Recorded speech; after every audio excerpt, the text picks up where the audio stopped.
Hello, everyone. Good to see you all here again. And this today's our session is focused on the outcome of G20 and the evolving world order. I'm Indo from the Consortium of Indo-Pacific Researchers, and a very warm welcome to see you all here.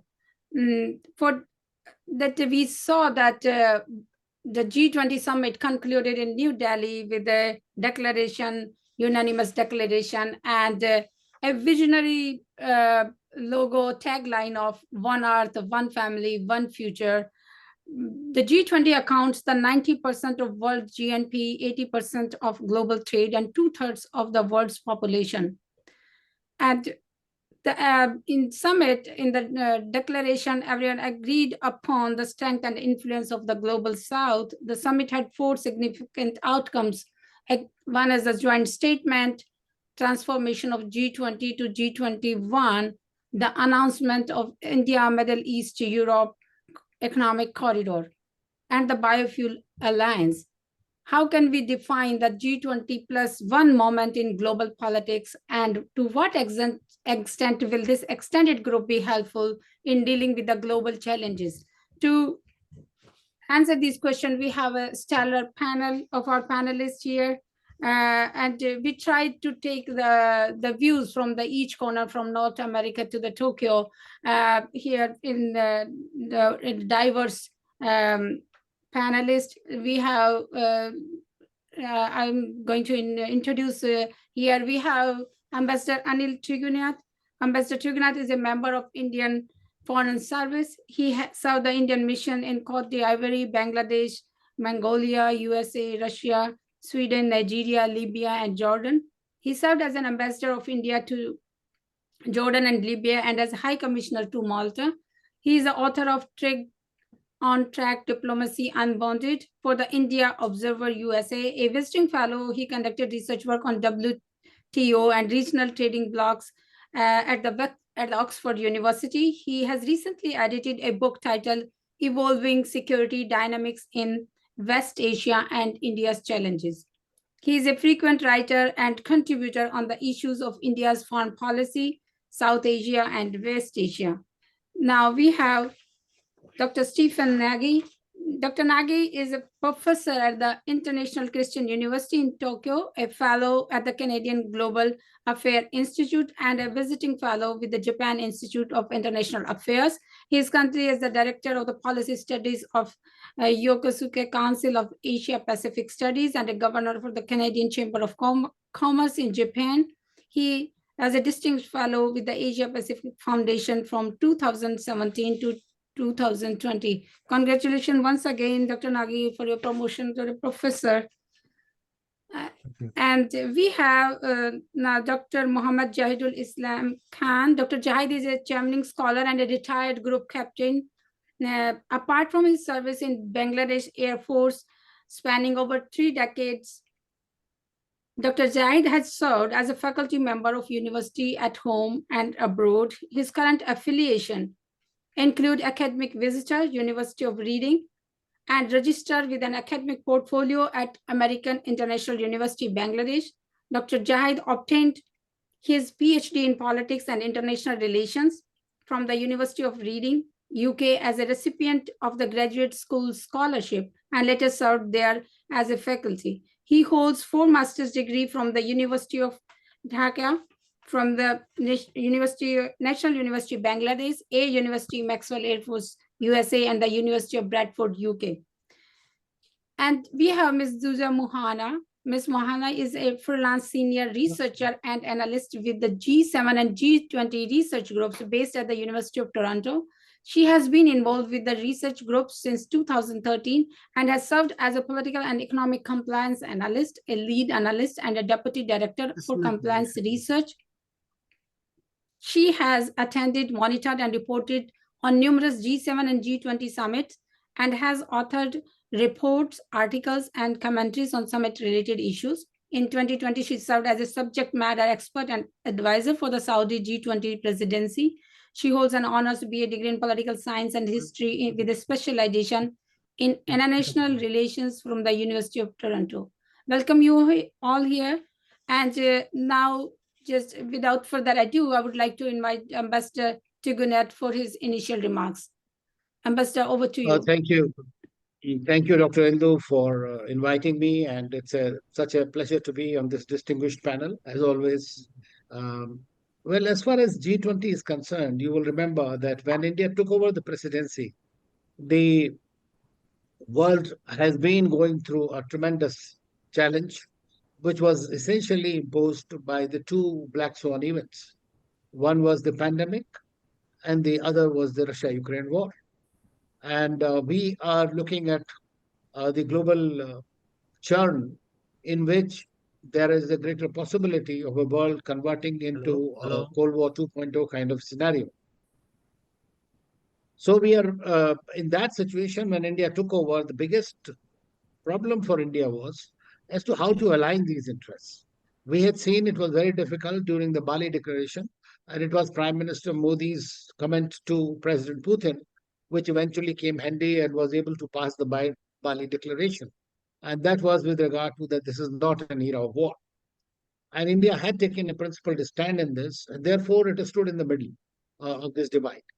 And India has followed this strategic autonomy policy. So from day one, India decided that it has to be a very different kind of a presidency compared to what has been done until now since 2008. So it tried to convert this from a banker's G20 to a people's G20. The meetings were held across India with the participation of the Indian population. 220 meetings, the largest number of meetings were held. The largest number of this guests were invited. More than 100,000 delegates visited India during this period. Of course, interestingly, you will find that whether it is finance ministers meeting or whether it is the other groups or the foreign ministers meeting, at that time they could not come up with any consensus-based document during these. So there was generally a greater feeling, and so everybody was suspicious that there might be any statement at all, or it could be only a chair's summary at the end of it. So, but however, during this period, India has also shown that it can, on its own, evolve a very different kind of a global leadership. And so, therefore, it embarked on two things. One was that to take on board the Global South. So, within 3 weeks, the Global South some meeting was organized virtually with about 125 countries. You know that anybody can write a paper, what is the need of the developing world. But at the same time, India thought that no, we have to listen from them, what they want to say, so that we can genuinely go forward with their requirements. And one of the biggest was that the SDGs have been relegated to the background. Nobody cared about the SDGs. Nobody cared about the climate change anymore. People were reverting back to the coal and all other kinds of requirements. Nobody cared about the global terrorism. Nobody was bothered about the major issues that we're facing. Climate change is the biggest problem that the world is facing. The developed world was not interested in financing anymore. Every country was really in a jiffy, frankly. So while they were fighting these wars, or while they were fighting, but nobody was thinking of the global good and the global welfare. Therefore, India came up with this kind of a situation. Nobody was even talking about the reforms of the global system or multilateral development institutions. And newer groups were getting traction, like the BRICS and the SCO and the others, and so many minilaterals, multilateral, plurilaterals. So in this, the G20 had to adopt a role of a representative of the largest number of people for the largest global welfare. And that's precisely was done. And in the final take, what India was able to draft, which was essentially to say that all states must refrain from the threat or use of force to seek territorial acquisition against the territorial integrity and sovereignty or political independence of any state. Now, that was an acceptable argument. Of course, the Russians and the Chinese, and I would commend all the leaders of the world who came there to support and finally embark on a new initiative. So we saw that despite the fact that they were vertically divided, we saw that most countries were on board and they wanted this to carry forward. The good thing for India, of course, is that whatever India has been proposing all along, which are whether it is the high-level principles on green hydrogen, Global Biofuel Alliance, which is a new thing, or Deccan high-level principles of food security and nutrition, or Chennai high-level principles for sustainable and resilient infrastructure, or blue economy based, or the Goa economy roadmap on tourism and others. Now, so these were, or for that matter, the reforms of the multilateral development institutions and how to generate finance, how to fight the crypto currency problems, how to regulate it, how to continue to provide the green finance, green technologies, and all. So these are the issues that were in great detail were discussed and were brought forward, and all played a very big part in this 13,000 word declaration that we saw. In addition, India was also thinking as you also mentioned, that we have to make a G20 into G21. So far, it was pivoted towards mostly towards the northern part of the world. But the South was not adequately represented in this. We had European Union with 27 countries. We had all the G7 countries in it. We had richer countries in it, but the poor countries were not there. So therefore, to include African Union as part of the Global South, to represent themselves as a permanent member, was one of the very major achievements, I would say, that India did. Another thing India had done is over the years is that this global public infrastructure that India had developed. Now that is working out perfectly well in India, whether it is the COVID and the COVID times, or it is online training programs for the large 160 odd countries in the world, providing them medicines or vaccines or whatever it is. So all these things were played out to the advantage of people. That was the one thing that India very carefully and nurtured during its presidency. Now, coming from here, and it met with the broad general support from both sides. But at the same time, does it mean that the global equations have died down? No, they are very much part of it. We see that there is still Hello, continuing test to one, be two, three. geopolitical competition, and we will continue to have that problem between the two groupings. We are going to see that they will try to basically, if they continue to go on this kind of a zero-sum equation, very likely we are going to see that the global goods and the global commons are going to be threatened once again. So even though India has provided a blueprint during his Hello, test presidency, one, two, it has three. created a very new kind of uh, uh, a landscape for the work to collaborate, and for which we are also looking at different countries. And we hope that with the presidency, which is coming by another two developing countries, so four developing countries in succession, Indonesia, India, Brazil, and South Africa, once they continue on these policies, so there are greater chances that these policies will eventually bring us to a point where we are going to move forward further with a less divisive kind of things. Lastly, I would say that what India was able to eventually do in its presidency, and which was threatening this organization, was the geopolitics. So the very fact that India continued to Hello, say test one, two, that three. this is an organization which is meant for geoeconomics, to deal with economic issues, the financial issues, and not to resolve the geopolitical problems, I think that has held India in great stead. So I feel that India is today driven by four V's, in my view. One is that there was a vaccine Maitri, or whatever you can say. Second was Vasudhaiv Kutumbakam, one world, one family, one future. The whole world is one family. And third one is the voice of the global South, which has been projected and which has been admitted by most countries. They want India to play this inclusive, human-centric, and action-oriented role. So India will continue to do that. Now, to do that, what India has done is how these will be implemented. Another virtual seminar of the G20 meeting has been called in November end, before India passes on the baton to Brazil. And I think that will set the ball rolling. So I'll stop here because I think 9 minutes over. Thank you. Thank you, Ambassador, for your insightful remarks. And yes, of course, geopolitics is the main issue that we will going to take in our QA session. And now next, moving ahead, I would like to invite Duza for her remarks. Duza, over to you. Thank you so much, and thank you for inviting me to be on this panel today. I will start off with just maybe going over some of the positive signals that came out of the G20 summit in Delhi. So the first, and I think this was already mentioned, but there is a communique. And it was rather remarkable because everyone thought the G20 would not be able to produce a joint declaration because of the differences between the members over the war in Ukraine.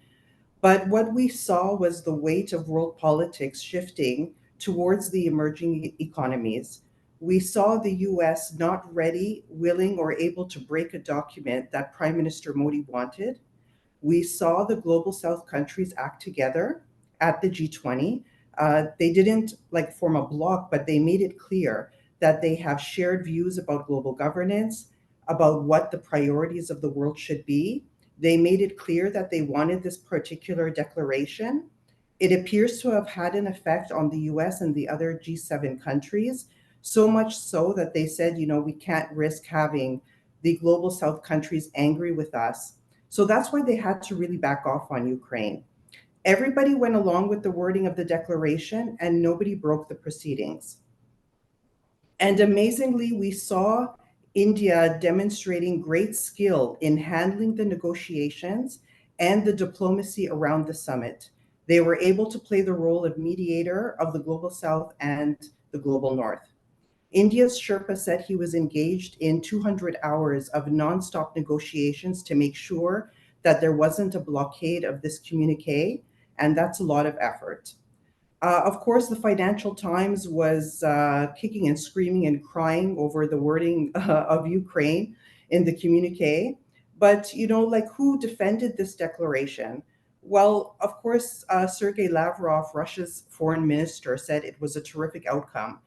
But Janet Yellen, the US Treasury Secretary, was telling the Financial Times, calm down. This is good. In an interview with them, she defended the joint declaration while rejecting criticism of language over the war. And secondly, India's G20 presidency succeeded in its campaign to have the G20 induct the African Union as a permanent member. So, of course, now the G20 is now the G21. The addition of the African Union as a full member is definitely good news and long overdue. It was Indonesia's finance minister, Sri Mulyani, during India's G20 presidency who called for formal African Union G20 membership. And then when India took over, Prime Minister Modi focused India's presidency on elevating the voices of developing countries, and he pushed very hard to expand the G20's membership to officially include the African Union. And so this is a really big deal. 1.4 billion people added. The African Union will make the G20 more representative, and they can help revitalize discussions around restructuring the world financial architecture and tackling climate change. Now, going over the declaration, which is 34 pages, we must ask whether the world has been brought closer to resolving some of its biggest challenges. And here there are some obvious concerns. There was almost no new money mobilized for debt relief for developing countries, for climate change, for global health, for food security, education, or other social needs. Unfortunately, there were no strong commitments on climate change, one of the world's biggest challenges. Still no deadline for phasing out fossil fuels. The declaration section on Green Development Pact for a Sustainable Future, it contained the same number of commitments that were produced in Bali, but none of them were ambitious enough to contain the climate emergency the world now faces. And nothing much new on reform of the multilateral development banks. However, I will say that it was a very good discussion. It's a robust discussion actually took place on reforming the MDBs in a number of areas. And this has been on the G20 menu for some time. So first, they tried to address the vision of what the MDBs should be doing, that they need to focus more attention on global challenges such as climate change and climate finance, that they need to change their priorities. Second, how do you mobilize finance in a better way? Because the financing needs are significant. The World Bank can't do it alone. Third, figuring out financial capabilities of these institutions. In order to make these changes, they can't just squeeze more money out of the system. They need more money. They just need more money. And so how do you get better financial capability? So they put a framework and gave permission to the financial technical people to come up with how do you make some of these areas more concrete, both in the short term and medium term.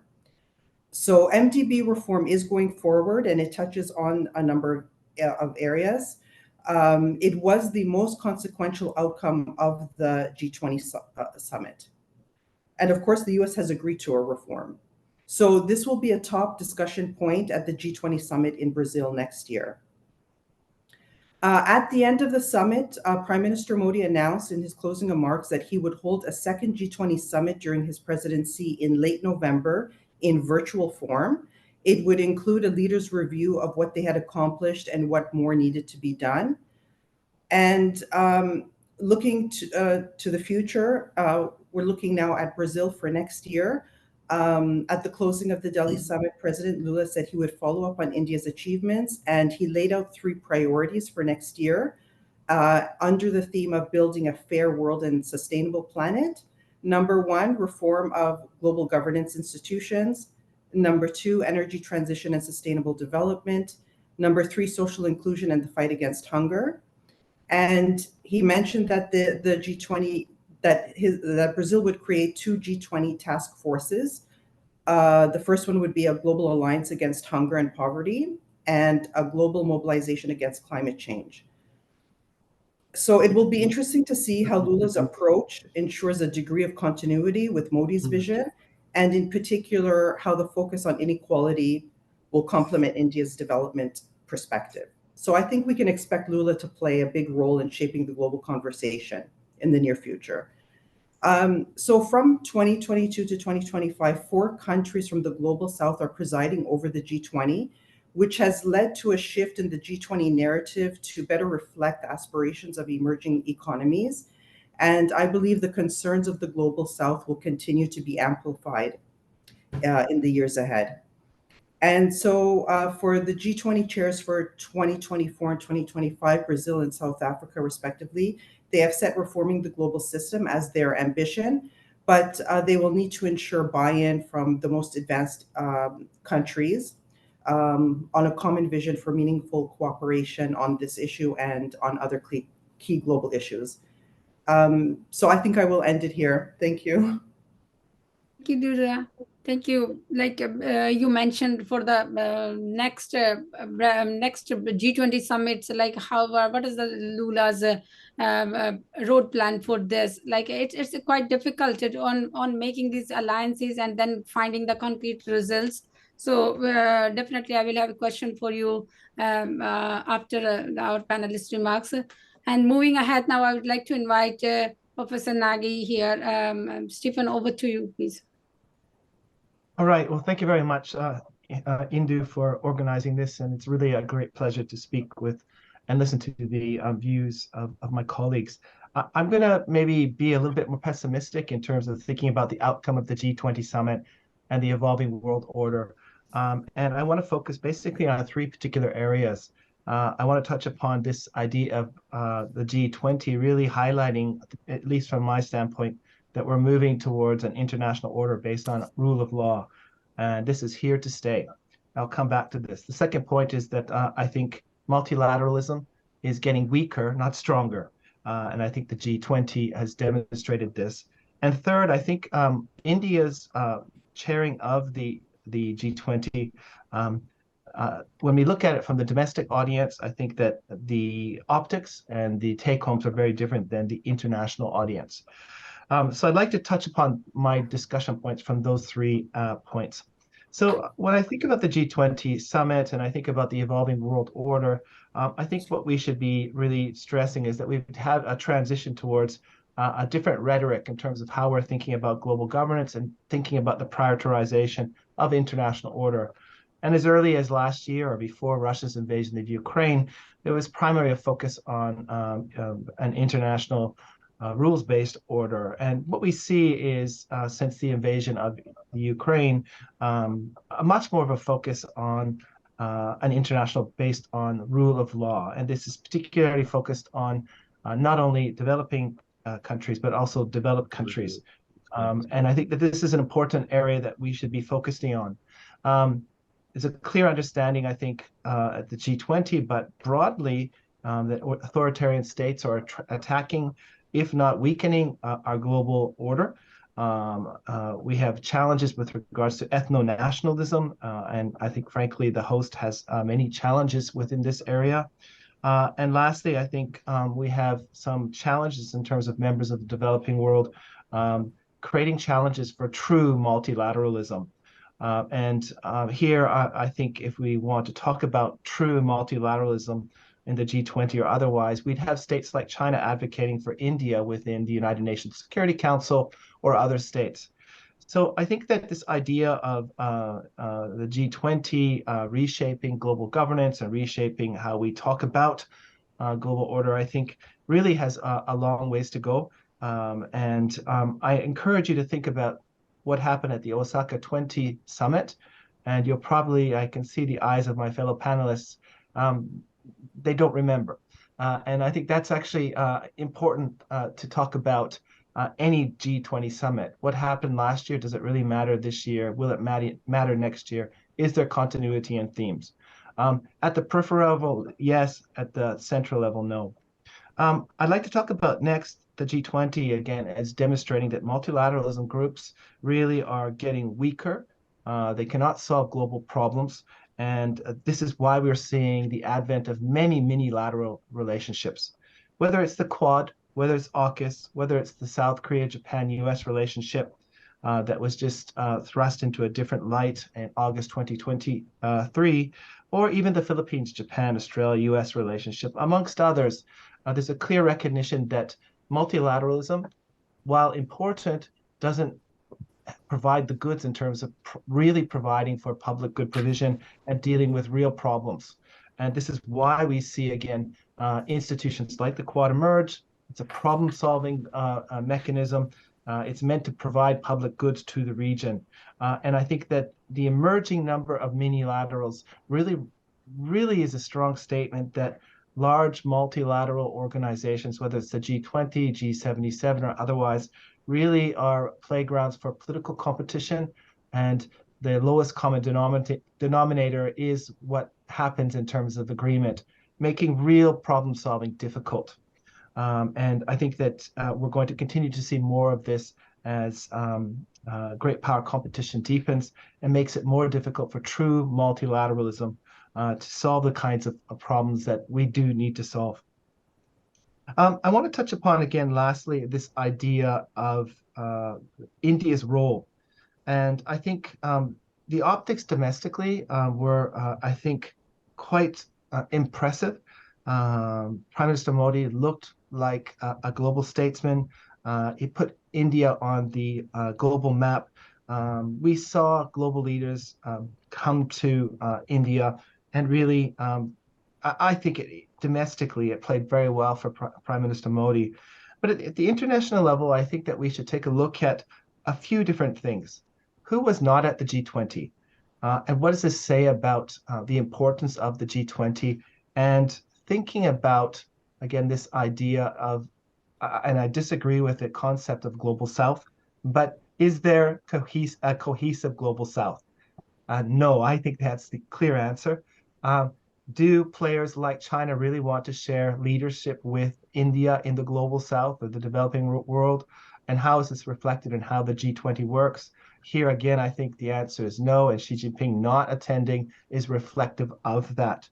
I think we should also look at the G20 in terms of other parallel events. And unfortunately, we've seen some challenges emerge between Canada and India associated with Prime Minister Trudeau's allegations about state involvement in the killing of a Canadian citizen that was advocating for independent Palestine, and potentially an individual that was involved in violence overseas. This creates challenges in terms of thinking about India as a country that respects rule of law and functions as a member of the international community.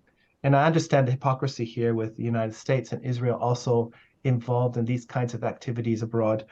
However, I think as we look at the G20 and we look at India's chairmanship of the G20, I think we need to also look at India's broader reputation and how it's being challenged by some of these accusations, but also some of its decisions in terms of how it's participating in trade agreements, how it's participating in various kinds of multilateral and minilateral initiatives within the region. So again, I think it's important for us to look at the outcome of the G20 and the evolving world order really through the three lenses that I mentioned, that we're moving towards an international order based on rules. This is being defended, but it's being attacked by, again, authoritarian states and ethno-nationalism and a really heterogeneous developed world. That multilateralism is not here to stay, or it's going to change. And we see minilateral relationships emerging because of the need to problem solve. And lastly, I think it's important for us to take a look at the G20 and India's leadership, not only from the domestic level, but linking it to some of the other challenges and events that are happening in the world. So I'll stop there. And again, thank you very much for the opportunity to, share some pessimism rather than just optimism. Thank you, Stephen, for your remarks. Yes, but it's not a kind of pessimistic. We have some food of thoughts to ask the questions for that. It's good that we have the two sides. Now, I would like to invite you, Dr. Jahid. Dr. Jahid, over to you. We can hear you. Yes. All right, that's very good. Can we share the slides, some of the slides, please? Yeah, sure. Go ahead, please. All right, let's just see whether.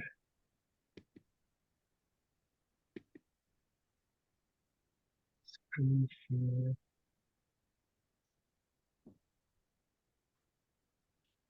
Yeah, we can see your screen. We can see your slides, Dr. Jahid. Good. All right. So thank you very much. I mean, it'll almost sound like a truism if I say that Dr. Indu has been doing a tremendous job stitching together such programs quite often. Thank you for inviting me. I do have to tell this disclaimer. This presentation is an opinion of mine alone and doesn't sort of reflect my affiliation with the University of Reading or American International University of Bangladesh. That said, what I would do, and probably a little bit deviating from the traditional approach as an academic or a reader of politics and international relations, is to take a look at the outcome of the G20 with a focus on evolving global order from a constructivist perspective. To do that, first, let's just set the context of what we have seen, and I can see some mention about the past G20 summits, and actually, I had a look on all the declarations and just managed to put up four word clouds of the last four G20 leaders' declaration. So this India's year-long presidency of this G20, culminating in the New Delhi summit, has largely been hailed as an undisputed success, as many of you have already mentioned. And of course, the key reasons for that is not only for the unanimous consensus reflected in the summit declaration, but also for the renewed focus on areas that are relevant to the global south. I would still defend that there is a concept like global south, though incoherent, but still developing. And the historic inclusion of the African Union. And more importantly, perhaps, is the continued relevance of this bloc as an important forum to manage rivalries and global challenges.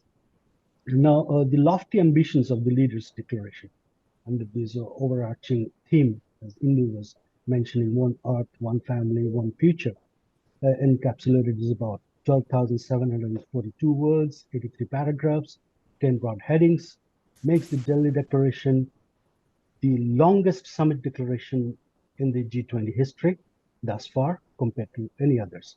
As you can see, if Bali was for food security, support, sustainability, Delhi was for growth. I think one of the speakers also mentioned about the MDBs. Actually, that was the focus of multilateral rejuvenating the multilateralism aspects. And Riyadh was more about COVID, pandemic, and Rome was more or less same health and vaccine issues, prioritizing those areas. And the fact that this took a staggering 200 hours of negotiation and 300 bilateral meetings of the G20 Sherpas to produce a text agreeable by all leaders is a testimony of the increasing political and economic contestation amongst the key powers. It is also a reflection of the moderating power of the leading and the emerging economies in the global south by countries like India and others in managing the global rivalries, shaping global consensus and alliances at a time when most scholars have agreed that the world is in an inflection point. And through this successful conduct of the G20 summit, India has demonstrated how it is still possible to reach consensus, remain focused on key planetary issues. Now, that said, the commitments made in the meetings are just one aspect of judging the outcomes. Any informed analysis and in-depth analysis of the outcome demands further probing into the relevant evidence to arrive at a plausible conclusion about the evolving global order, which is the focus of today's webinar. And to do that, I will take a constructivist view, systemic view, or from a constructivist lens. And as you know, the constructivist theory, IR theory, as opposed to the realism and the liberalism, stresses on the reality, on the fact that the reality is socially constructed. It is popularized by Alexander Wand and others, which also emphasize that the ideational factor as a parallel to the material factor which constitutes our world has the real meaning. And that is why we find that a nuclear weapon in the hands of United Kingdom, as opposed to in the hands of the North Korea, has a different meaning for emerging global order. So through this systemic view anchored in the constructivist IR theory, I want to highlight three key outcomes and also problematize those outcomes towards the end so that we can generate some questions. The first one I would argue is the G20 presidency has facilitated the reclaiming and amplifying India's identity as a civilizational state. Second, it has also propelled India as a voice of the global south. And third, at the systemic level, the G20 presidency has placed India to project herself as a global player, expanding beyond the region, particularly through the sidelight events and the proposed plan of reinvigorating the multilateralism. So let's just examine each of these points one by one. The first one is reclaiming and amplifying India as a civilizational state. Now, what to the external observer may seem a largely benign, even trivial issue of branding India as Bharat during the summit is underpinned by India's ideational root as a civilizational state, which in part is juxtaposed to its much-known identity as a post-colonial state. Although the Indian constitution recognizes both the names, Bharat and India, and this was not the first use of the Bharat in official communique, but the scope, scale, and consistency in which this was done during the G20 and even after that in the UNG session by the Indian Minister of External Affairs has also caught the attention of many. It also has a huge meaning in domestic politics, some of which was hinted by Stephen, particularly in election year. And interestingly, in July 2023, India also commissioned a map of Akhand Bharat, which is another key aesthetics of India's civilizational status, which subsumed several South Asian states in her newly inaugurated parliament building, followed by a tweet by the Minister of Parliamentary Affairs, Prahlad Joshi. The resolve is clear, Akhand Bharat. So from a geopolitical perspective, such political self-assertion of civilizational state, as argued by one of the Russian scholars, is a natural reaction to the conceptual crisis of globalism and to emerge as a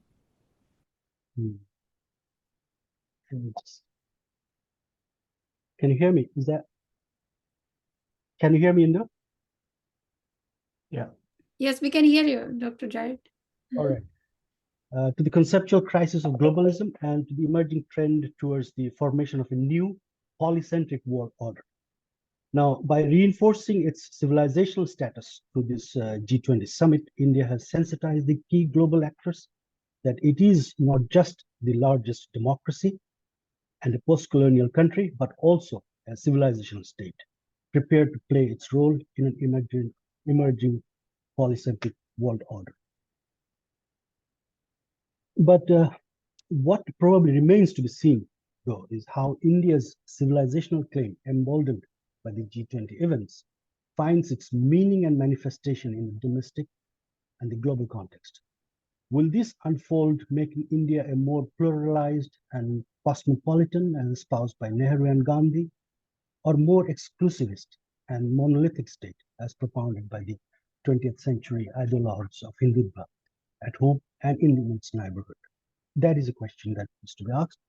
At the global level, will this civilizational canvas align India with the concept of universal civilization popularized by the West, which is anchored on developmental narratives? Now, for now, the thematic priorities of the summit, one Earth, one family, and one future, arguably points towards a bold, brighter, and enlightened engagement of India, drawn from its repository of the civilizational value and culture and its worldviews. So that would be my first point as an outcome of this. The second one is, of course, as most of you have already touched, that the presidency has propelled India as a voice of the global south, evidenced by at least some key initiatives and actions. The first is, unlike Bali, India was able to be very cautiously able to avoid Ukrainizing the entire agenda to the detriment of discussing the urgent problems of the global south. The consolidated position of the emerging economies of the global south, who choose to avoid taking sides in an increasingly polarized world, contributed to achieving this. And the second point, as we all know, is the inclusion of the African Union, which is representing 500 African states, 55 African states, during the India's presidency, also adds a unique accolade for India. And India also, for the first time, hosted a virtual Voice for Global South Summit as part of the G20 program. And this unique initiative, participated by the ministers and leaders of over 125 countries in 10 sessions spread over 2 days, facilitated to channelize the inputs from the global south into the deliberation and discourses of the G20. And third, of course, in the host nation privilege, it invited 9 countries, out of which 7 were from the global south. Bangladesh was one of them, and our Prime Minister made 5 recommendations in that, which relates to the SDG 10 and market access, tariff preferences, TRIPS waivers, global supply chain, women empowerment, strengthening South-South triangular corporations, all of which are related to the priority of the global south. Now, the summit actually showed India's ability and leadership to project the concern of the developing world on the global stage, which often remains ignored and also probably discussed with less attention. Notwithstanding the Ukraine's criticism of dubbing it nothing to be proud of, the notable absence of the China and Russian leaders, the declaration was viewed by Beijing actually as a positive signal and also as a game changer by the US President Biden, by referring to a new economic corridor that will connect India, Middle East, Europe in a sideline event. Now, how this accolade of India as a voice of the South, global South, will play out, that is probably the key question that needs to be seen and examined. So to do that, let me just end, that brings me to the third point, that whether that, because this is, G20 is a essentially an economic forum, not a security forum. So it needs to be seen, as Stephen was mentioning, in concert with some other developments happening in the region and also globally. So as a systemic point of view, obviously, the most significant outcome of the G20 affecting the systemic level issues was perhaps happened in the sideline, where the India, Middle East, Europe Economic Corridor was announced. The IMEC will be the most direct to date connections between India and Europe and Arabian Gulf country with the rail link, and will make trade between India and Europe 40% faster. Many commentators have cited this initiative as countering China's BRI project, which actually was not officially declared in any documents, but this was a commentator's sort of a meaning attached to this particular event. So how this particular meaning attached to this IMEC versus BRI, particularly with the involvement of the USA, demands a systemic level analysis. So to do that, we can sort of take in some reference from Barry Buzan's regional security complex theory, which is anchored in constructivism paradigm. And it also helps us to understand some parts of it and how it sort of makes a systemic impact on the whole thing. Referring to the role of external powers in the regional security complex, Buzan argued that the significance of the diffusion of power in the contemporary system is that it raises the importance of the actors at the bottom of the power hierarchy for the functioning of the system as a whole. As a result, he continues to argue that external alliances amplify the problem rather than solving it. So while the IMEC is not a security alliance but economic initiative, its significance as a driver to influence the geopolitical choices of the country involved cannot be overlooked. So with that insight, we can also put into this that there is an increasing preference of the great powers, including the United States, to engage bilaterally with the global South.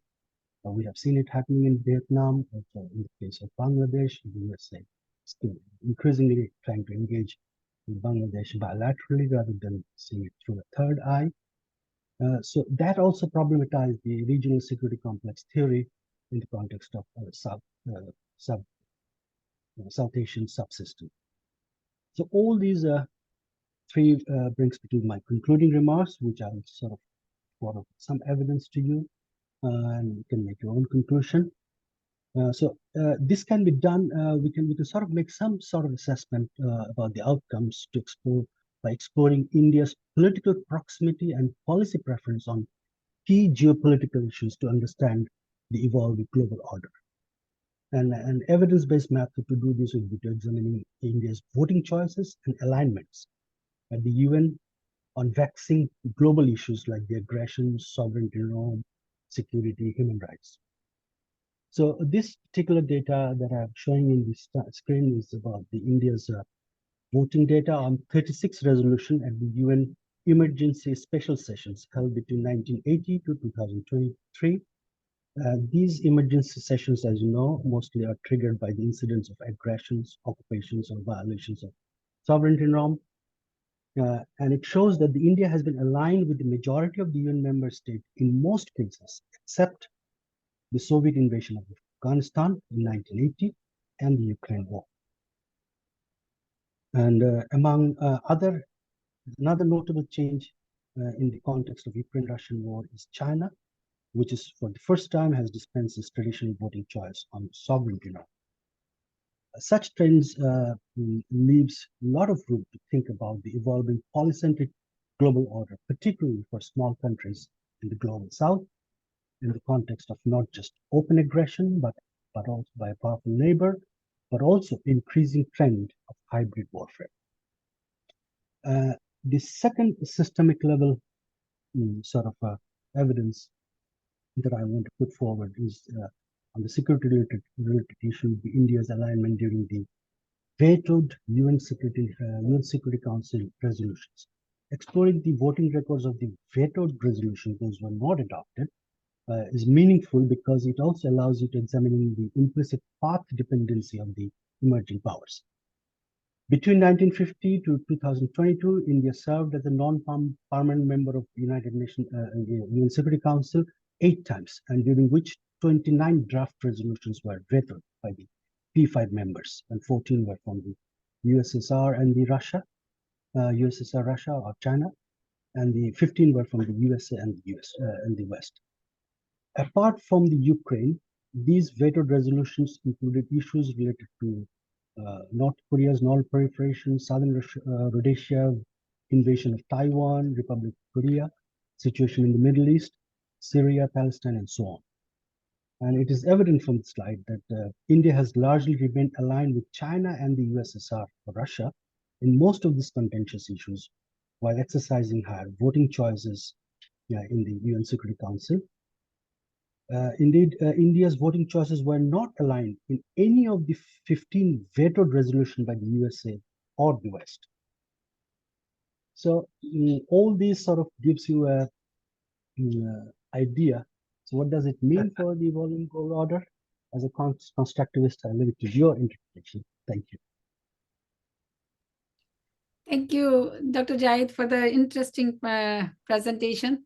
Looking at the time, we just will take the question that the main question arises here. Like, one is that multipolarity, multilateralism, and then just let me take the figure here, G19, because +1 is EU and Spain is not there. So 19 plus 26 and plus 55. Now it makes 100 countries there. And we have G77 already there. So and recently they concluded the G77 summit in G77 plus China in Cuba. So I was just talking to my friend, she's from Africa, and then she said that why they are taking 55 countries as a one unit, because we have so many immediate problems here that recently we see the violence in the Niger. So I just want to your perspective from the each of you. So how does it make a effective measure of G20 or this group? So making it G20 plus 1, how is going to change the global politics, or not the global politics? Maybe that we included African Union here. So what is the G20 plus 1 moment, that what I say it here? So how do we see it here? Because just I talked to my colleagues and they are just not happy. Just what my answer was there, that I said, okay, your leaders are happy, so why are you not? That's a no, we have to discuss it. And I was tried to take here as a panelist one from the Africa, but due to the time zone, it's was not happened. But now I want your perspectives on this. Each of you, please. Anyone can start. Ambassador, please go. Okay. Yeah, thank you very much. In fact, having more people is also a recipe very often of creating equations that you cannot arrive at any decision making. That is true. But African Union is the choice of the Africans. They are the ones who have formed the African Union. They want to delegate most of the powers to African Union to have, whether it is Agenda 2063 or the 2030, whether it is the negotiating outside. So all these are being done. Of course, among the African countries, we have South Africa as a partner in this. All the BRICS countries are members of this. That this was basically the economic growth model. That's what eventually is supposed to do. So I think that this is it. Why it was brought in is essentially to project the views of the global South, where the whole economic pivot is moving. I mean, the next 2050 onwards, you are looking at Africa as the next best opportunity in the world. That's where there will be a youth dividend and everything. So it is right time that the Africa gets into the thing and gets the right representation and speak for itself. So I think that was there. Then one comment I would like to make on Dr. Nagi's rather pessimistic comment about India's presidency on domestic issues and all that. Now, I'll just like to say that he mentioned about Canada, and since Dr. Mohana is also sitting in Canada, I would just like to say that you need to be cautious. Are we going to fight terrorism, extremism, and radicalism, or we are going to just choose between my terrorist versus your terrorist? I mean, that's precisely what is happening there. Everybody who's sitting I in totally Kenya agree with knows. you. I totally agree with you, Ambassador. I'm actually, I completely agree with you on this point. I And wasn't. Dr. Nagi, another thing is that, I mean, India is, whether it is involved or not, time will tell. I mean, if they have any evidence, they should say. But the fact remains is that when he had discussed this issue with Prime Minister Modi, and Modi said that you give us the evidence and we'll look into it. It was very clearly between the two leaders that was discussed. It was also said that 36 requests for extradition, despite the treaty, are pending with them for all these gangsters who are hanging around there, and you are not sending them back, taking no action on any of the single thing with all evidence provided. So then you only do what our friends in Pakistan do. So that's precisely the case. And if that is the way they're going to choose, might as well be. Secondly, United States, when it says that which Afghan was involved in 9/11, I want to ask you the question. The whole of Afghanistan was bombed. Where was the evidence in Iraq? You go and bomb Iraq completely just because you want a regime change? No. So rule-based order we are talking about. What kind of a rule-based order it is? At the end of the day, where you I choose, didn't mention rules-based order. unilateralism becomes the currency. I said international order based on rule of law, and it's something that I think big countries like the United States, developed countries like Canada, and developing countries like India all need to play by the same rules. I think you and I are on the Thank same you. page of the book here. Absolutely. Thank you. Okay. With Thank regard you. to Yeah. India's Yeah. question, Yeah. I think as we include more countries in multilateral organizations, I think that they become less effective at actually dealing with the challenges. So I'm wondering if we need another model. Does the African Union need a model for dealing with their challenges? And maybe they can get financial assistance from, for example, the global north of the G7. But I think challenges in different parts of the world require local solutions and local problem solving, but they may need outside funds or outside help to try and solve these challenges. I think it's probably unrealistic to, again, as you mentioned, to create these giant multilateral organizations to deal with issues. And it might be better to have a regionally focused approach to dealing with issues. And then those regionally approached multilateral organizations that have more in common can collectively move towards dealing with global issues, but doing it from a regional point of view rather than a global approach. I just think this Lego block approach to dealing with global problems is probably a more sustainable, feasible, and better way to deal with local challenges that eventually percolate up into dealing with the big macro challenges. But again, I'm not trying to be pessimistic, but I just think the more players we have around the table, the more challenges we have in terms of developing solutions. Thank you, Stephen. Mohan, Tuja, you want to say something on that? I think I'll just reiterate what I said about the African Union joining. I mean, I think it's good news. I think that they will make the G20 more representative, and I think they can help and contribute to the discussions on climate change. It's affecting them in a major way, and also on restructuring the world financial architecture. So let's see what happens. I mean, I think that they can contribute a lot to these discussions, and yeah, I think overall it's a good thing that Okay. that they're part of the G20 now. Okay, Yeah. good. Dr. Jayadi, your comments? Right. First of all, thank you. I mean, I can understand your urge, and I rather appreciate your urge for finding an answer for your students. Actually, I also had a class today, and sometimes the questions are very naive and also very simplistic. But then they also want to sort of see the world as a black and white, while most thing in the international politics actually in the gray zone, in the gray areas, and this is true in the case of multilateralism also, because how do you make mutually inclusive multilateralism work with small or big sort of group of people? I think one way of doing that would be, focusing on a multi-layered multilateralism.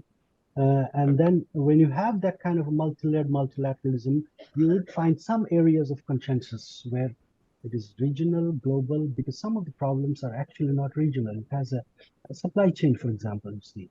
The exports that Bangladesh does, the market is in Europe and the United States. Production is here, supplies raw materials coming from China or India or other places, or homegrown. So it doesn't actually, there is no sort of one size fits all to the situation. So there is what needs to be, how this needs to be seen is a approach which is multi-layered and also addressing specific needs at a specific time and space for that particular country. TRIPS waiver example is one example. Market access and other examples.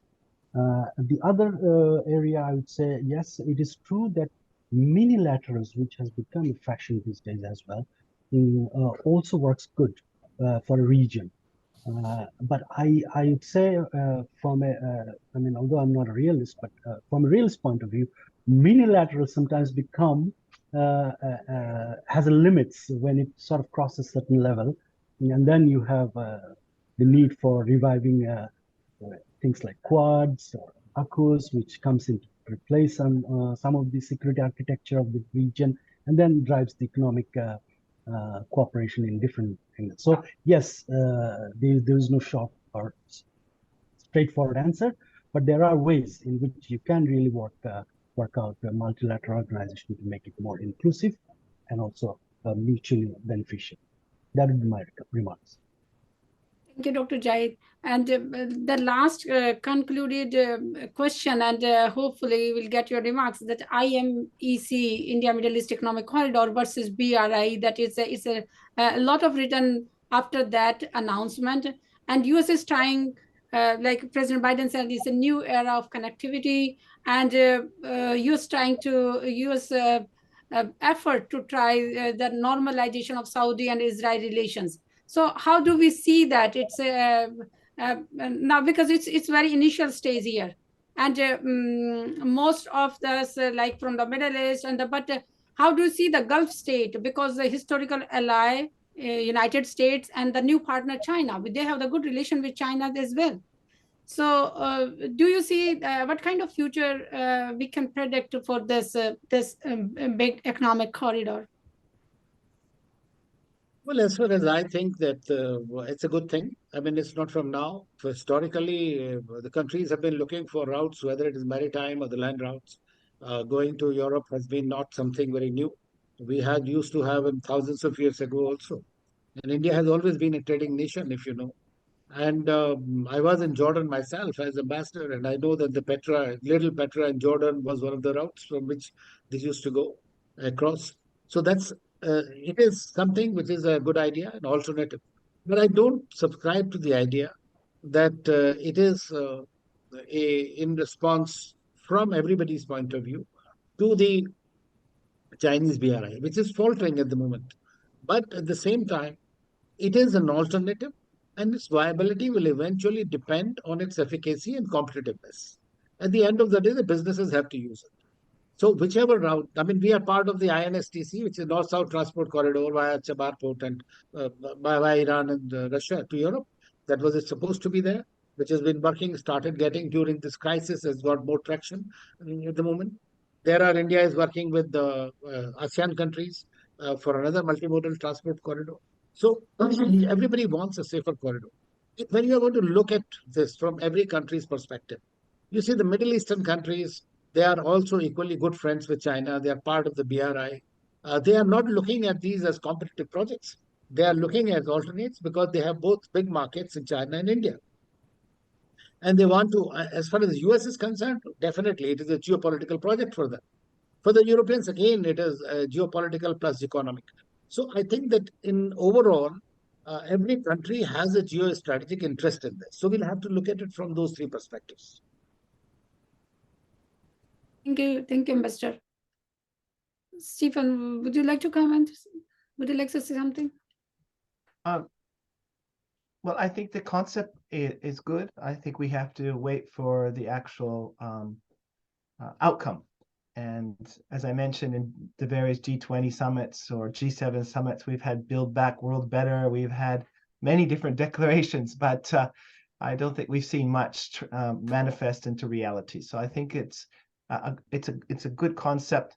As the ambassador mentioned, I don't think this is driven by the BRI. It's driven by the possibility of economic opportunity and the need to have stable corridors for trade and for energy. But at the same time, I think we need to just wait and see if what happens in 1 year or 2 or 5 years. Is this sustainable? Is it effective? And will the partners still coordinate as various domestic and regional events shape the policymakers' decisions on these huge investments? Okay, thanks, Stephen. Duja, do you want to comment on IM? Yeah, sure.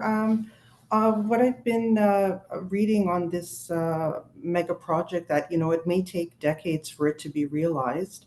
Financing will be like a thorny issue, and then along the way there's going to be regulations, taxations, and customs procedures that must be aligned.